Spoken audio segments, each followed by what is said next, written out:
Agape Church and friends, welcome into the Building Up podcast, episode number 108. I'm David. Thank you for joining us on this episode of the podcast as we continue our series going through the wise sayings of the book of Proverbs. We have reached chapter 26 of the wise sayings. I hope you've been reading along with us and listening to some of these podcasts as a guide or an aid for you in pursuing wisdom and the ethics of the kingdom of God and the person of wisdom himself, Jesus Christ. If this is your entry point into the podcast, thank you for joining us, and perhaps you would find it helpful to go back and listen to some of our previous episodes on Proverbs and read through some of those chapters. Proverbs has so much information in there for us. I think that it is, if you'll let me use the word wise, I think it is a good idea to make the reading of Proverbs a regular part of our Christian discipleship. That's what this podcast is all about, is spiritual growth. And so if you were to listen to a lot of our episodes before this Proverbs series, and really the ones that we're planning to get back into when this series is over with, it's really all about helping us to grow spiritually. That's what we're wanting to do on this podcast. And reading Proverbs to grow in wisdom and to get wisdom into our heart, I think that is definitely a way that we grow spiritually. And as we've been going through Proverbs as a church, that's one of the things that I've just been reminded of, is the importance of, I want to keep these Proverbs before me. Even when this series is over, I want to continue to just find a way to have these in my, if you'll let me use the word diet, the diet of my spiritual life, what I'm taking in, the food from God's Word. I want this to be a normal part of that. And I hope that's the case with you as well. So Proverbs chapter 26. Now, we're not really going to look at any big themes today. We're just going to take a look at some of the passages, some of the key verses in the chapter, at least the ones that really stood out to me. Maybe as you're reading through chapter 26, you'll see some that really stand out to you. One of the things that you will notice in chapter 26 is there's a lot of talk about foolish people, foolish ways of thinking, and a lot of these Proverbs address that, beginning with verse 1 that says, like snow in summer or rain in harvest, so honor is not fitting for a fool. Now, a lot of times in the Bible, when the word honor is used, the base understanding of that word is to treat someone as valuable. I do think there is a way in which every human being is to be honored, because every person has been created in the image of God and they have inherent value as someone that has been made in God's image, and so we honor them in that way. But Proverbs here, I believe, is talking about the type of honor in which you hold someone up as an example for others, and you point to them and their life and their behavior, and you say, that is someone who is an honorable person. They do honorable things, and you bless them with your words, or you bless them with some type of reward. And Proverbs says that type of honor is not fitting for a foolish person. That kind of honor should go to someone who is wise and who is living a wise life. If you try to give that kind of honor to someone who is a fool, it's like snow in the summer. Now, we record this podcast in Alabama. It barely snows here in the winter. But if it was to snow in the summer here in Alabama, we would look at that and say, okay, look, something's wrong. Okay, this doesn't fit. This is not supposed to be happening.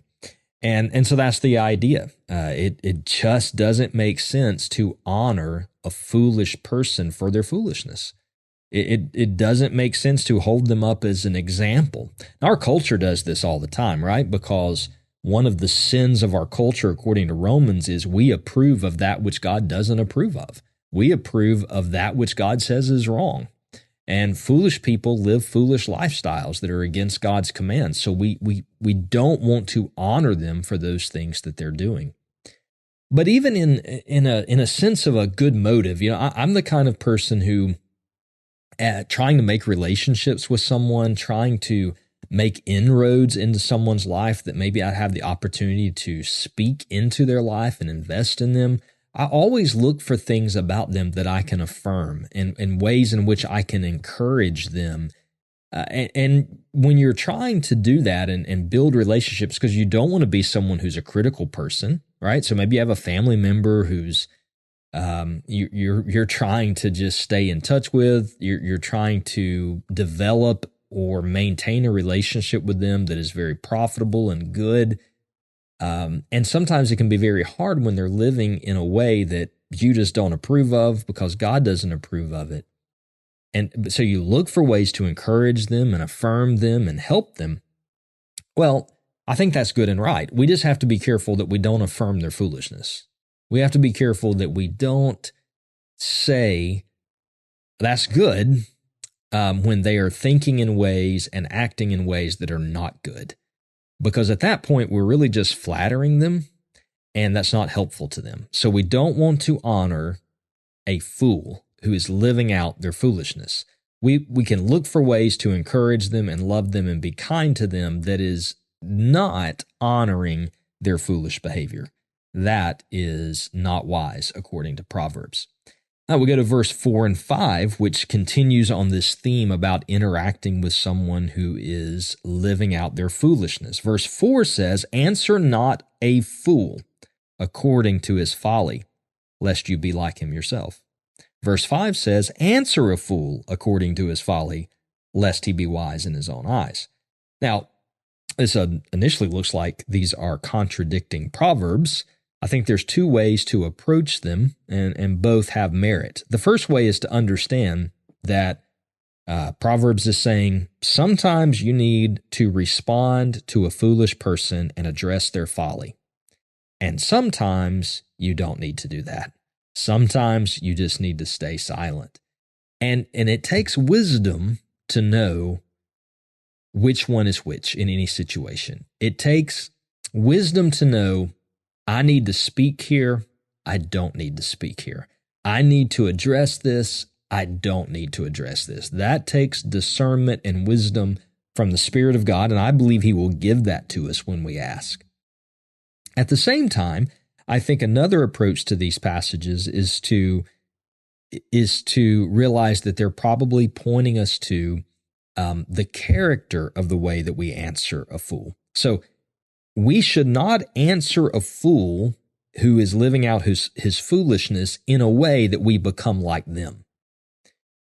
I think one of the ways that we might do this is if we get angry at someone who is living out foolishness, and the way that we respond to them or act toward them is quite foolish ourselves.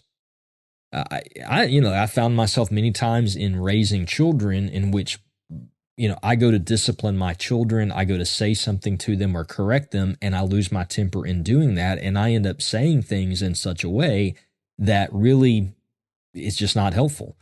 I use a tone of voice with them, or I'm harsh with them in the process of trying to correct them.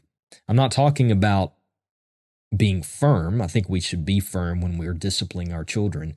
But I mean to do so in a way that is really just not godly. And I have found myself at times in my life apologizing to my children for the way that I addressed them as I was disciplining them. I didn't apologize for the discipline, but I did apologize for my behavior in the discipline. And I think that is some way that we can apply this, that if we get into an argument with a foolish person or we're trying to correct them in their folly, and we ourselves may find ourselves tempted to respond to them in such a way that is also very foolish. And Proverbs is saying, be very careful about that. And Proverbs is also showing us that it's not good to always stay silent when someone is living foolishly or acting foolishly, because especially if they have a relationship with us and they know that we see what they're doing and we just always stay silent, they may take that as approval. And because they're already wise in their own eyes and they think that what they're doing is okay, if we're silent and we don't address them, they may assume that's approval, and they may stay right where they are, wise in their own eyes. So we need to know when to answer a fool in the midst of their folly and when to just step back and pray and ask God to intervene. And when we do address them, so that they don't stay in a place of foolishness or that they don't take our silence for approval, we need to be very careful that we ourselves do not join them in their foolishness by the way that we act and how we think. That is what I get out of those passages. If you get something different out of them, by the way, I'd love to hear from you. So share with me what you think these Proverbs or what these Proverbs are teaching you as you're going through them. And you can use the email address at the end of the show. If you don't have my personal information to text me, you can get a hold of me through the email on the outro. I'd love to hear from you and how those passages struck you. All right, let's look at a few more. Verse 17 says, whoever meddles in a quarrel, not his own, is like one who takes a passing dog by the ears. All right, so of course, if you were just to walk up on a stray dog and start yanking on his ears, I think most of us would say that's pretty foolish. You're probably going to get bit. They're likely going to turn on you. And so Solomon says, that's going to happen if you end up trying to get in the middle of a fight that's not yours. Now, I don't think he's talking here about peacemaking. So there are times where you may interject yourself in the middle of someone else's conflict in order to bring peace. And Jesus said, blessed are the peacemakers. They will inherit the earth. They will be called children of God. The peacemakers will be. So that's a good and right activity when God leads us into it. But this proverb says meddling. So I think this is when you get into the middle of an argument that's not yours in order to take a side, in order to stir up some more controversy. Maybe, there's somebody that you're friends with or family with, and they can, a member of your family, and they can defend themselves, but you just got to get in the middle of that squabble. And Proverbs says you're probably going to get bit. You're probably going to find yourself getting turned on if you do that. It may go very bad. Wise people don't meddle or interfere in a fight that's not their own, unless I think the Lord brings us to do that for the sake of peacemaking. Now, the connection there, continuing on, we can see in verse 20 and 21.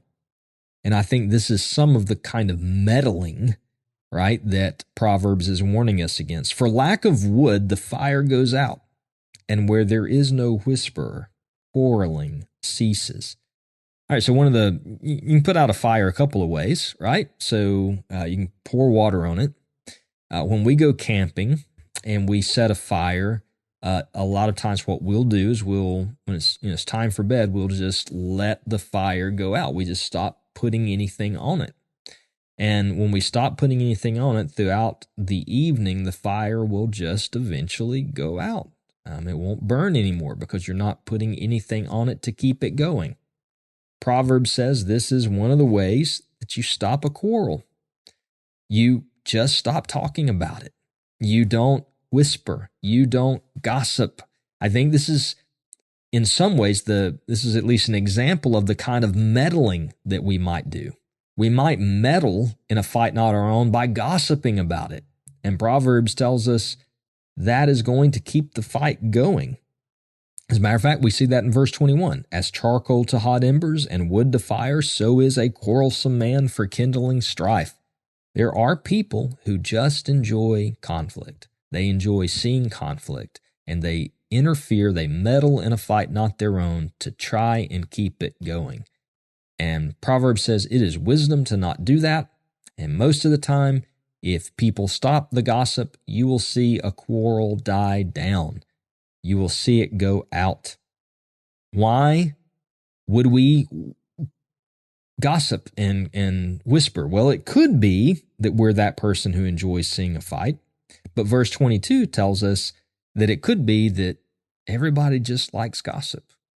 I don't know of a different way to put that, but verse 22 says the words of a whisperer are like delicious morsels, and they go down into the inner parts of the body. If we're really honest, everybody enjoys hearing some gossip.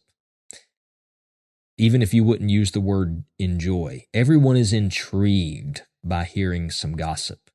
It's like a taste of good food to our bodies. We want to take it in. And so we have to know that. That's not good, right? It's not good. This is not a profitable thing that Proverbs is holding up to us. It's just telling us like, hey, you need to know yourself. You probably enjoy receiving some good gossip. You might even enjoy giving some good gossip. But gossip leads to quarreling. And sometimes just stopping the gossip is what needs to happen to cause conflict between family or friends or community to go away. And certainly we should not be people who are meddling in other people's fights and stirring that fight up through our gossip. These are all things that are not wise. Well, we're really out of time for this episode of the podcast. Tons more wise sayings there in chapter 26. I hope you will read them. Hope you will consider them. I hope you will pray through them so that God can speak to you as you do and that you can grow in wisdom. Until next time, church, grace and peace to your family. Thank you for listening to the Building Up Podcast, a ministry of Agape Church in Pinson, Alabama. If you have a question about today's podcast or would like to suggest a topic for the future, please email us, buildingup@agapepinson.com. To subscribe to this podcast, simply search for Building Up from Agape Church in your favorite podcast app. So fierce, he looked straight into me and said, "Son, I'm giving you victory. I can hear the sound